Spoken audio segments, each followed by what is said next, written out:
घड़ी घड़ी अगौदार में बसी आत्मा काल भरी कैद पड़ी काल भरी की कैद पड़ी अपने प्यारे भगवान पीता ध्यान लगाओ घड़ी घड़ी बाहर काल में बसी आत्मा काल भरी की कैद पड़ी काल भरी की कैद पड़ी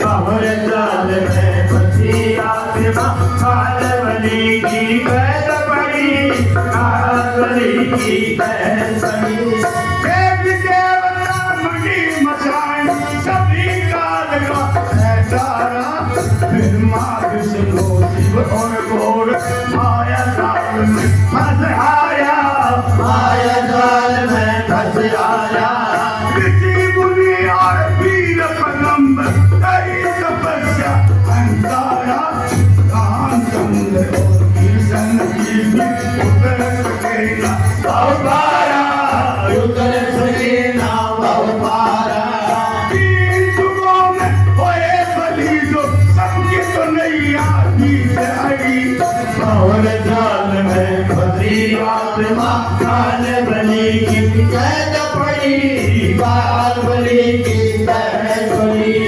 अपने प्यारे भगवान सीता जाने लगाओ घड़ी घड़ी कमर जाल में फंसी आत्मा काल बलि की कैद पड़ी काल बलि की कैद पड़ी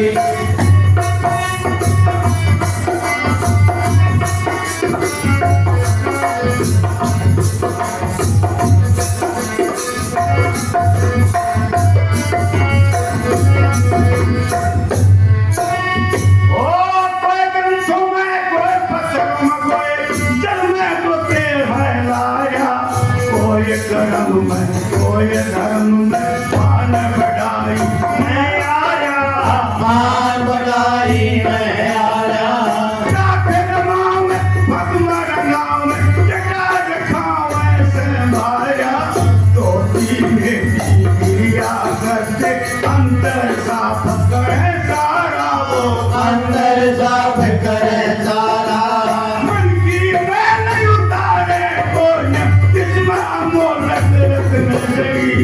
कमर जाल में फंसी आत्मा काल बलि की कैद पड़ी काल बलि की कैद पड़ी अपने प्यारे सतगुरु सीता जाने लगाओ घड़ी घड़ी कमर जाल में फंसी आत्मा काल बलि की कैद पड़ी काल बलि की कैद पड़ी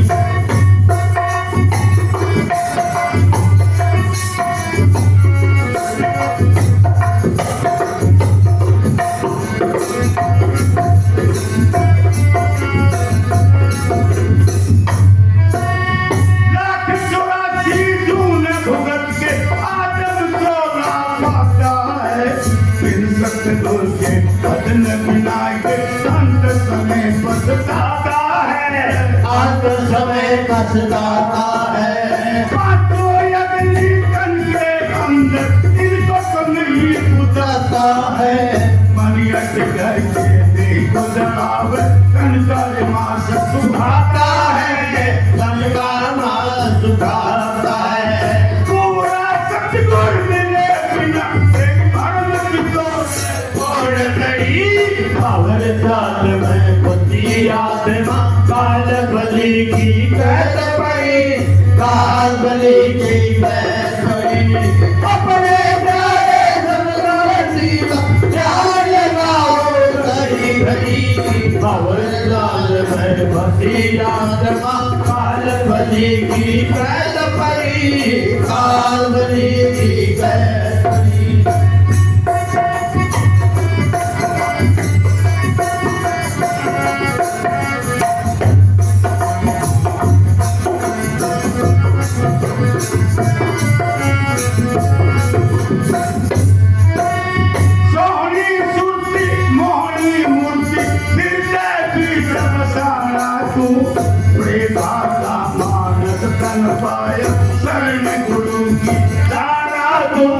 शरण गुरु की तारा तुम बेटा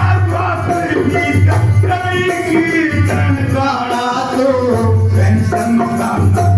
सतगुरु मिलके दर्शन पाना तो दर्शन पाना तो तुम जाना ध्यान गुरु काल की तोड़ जेल बड़ी और काल में बड़ी आत्मा काल बलि की कैद पड़ी काल बलि की कैद पड़ी अपने प्यारे सतगुर जी का ध्यान लगाओ घड़ी घड़ी खबर जाल में बड़ी आत्मा काल बलि की कैद पड़ी काल बलि की कैद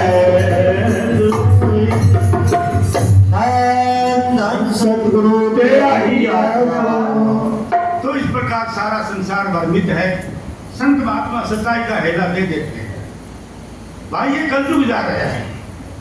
सतयुग के अंदर 3 देवता प्रकट हुए, ब्रह्मा विष्णु शिव, चौथी की माता और 5वां निरंजन इस संसार का ताना बाना बुना। ब्रह्मा जी रजोगुण शक्ति थे, जीवों की पैदाइश का काम करने वाले। विष्णु महाराज सतोगुण थे, जीव का पालन पोषण करने वाले। और शिव महाराज तमोगुण शक्ति संहार करने। इस प्रकार ये 3 देवता रचाए गए थे दुनिया का ताना बाना बुनने के लिए। और सतयुग के अंदर माया ने अपना प्रसार किया। उस टाइम जमीन इतनी कीमती थी कि एक आदमी खेत में काम करता, 10 आदमी घर बैठे खाया करते। यानी जमीन सोना उगला करती, इतनी पैदावार हुआ करती। उस समय माया ने अपना प्रसाद बहुत दिखाया, लेकिन राम नाम नहीं बताया। 17,28,000 वर्ष सतयुग बीता। उस जमाने में हमारी उम्र भी लाख वर्ष हुआ। सुनो, लाख वर्ष की उम्र। उसी टाइम में सुना के सरंगी ऋषि, दुर्वासा मुनि, पाराशर ऋषि ने 70-80,000 वर्ष तक किया था। उम्र होती थी, उम्रों के कारण। तो आज तो इस कलयुग में उम्र है नहीं, और आज हम सब करने के लिए बैठ जाएं या ये गमन करने के लिए बैठ जाएं, क्या फायदा। आज के इंसान की उम्र तो 60-70 मसा रहती है। इसलिए संत कहते भाई दीनता धारण करके सत्संगी बनो, गुरु वाले बनो, नाम का स्मरण अभ्यास करो। काल पता नहीं किस दिन आदम कर और सारे परिवार के बीच में से आत्मा को ले जाएगा, फिर रोकते रहना। जब नाम की कमाई नहीं की तो तुम दुनिया में किस लिए आए, क्या फायदा। इस संसार में कोई भी अपना नहीं है, सब मतलब का व्यवहार है। कोई आत्मा कहीं से आ गई, कोई आत्मा कहीं से आ गई, कोई बेटी बन के आ गई, कोई बहन बन के आ गई, कोई माता बन के आ गई, कोई बहू बन के आ गई, कोई बेटा बन के आ गया, परिवार बन गया। और जिस परिवार में से उसका बंदे का कार्य पूरा होता है वही मां से उड़ाई मारते हैं, चला जाता है। तो यहाँ बताया कोई किसी का नहीं है, सब अपना अपना खर्चा देने के लिए, आपस का देन लेन मिटाने के लिए आते है। नहीं कोई अपना एक सतगुर है जो अपने घट के अंदर बैठे हैं। हम उसका ध्यान तो करते नहीं और दुनिया की तरफ भाग लेते हैं। तो ऐसा करने से जन्म सफल नहीं हो सकता। नाम जपो, नाम तुम्हारे अंदर है, गुरु भी तुम्हारे अंदर है, परमात्मा भी अंदर है, खंड ब्रह्मांड भी तुम्हारे अंदर है, सब कुछ तुम्हारा अंदर है।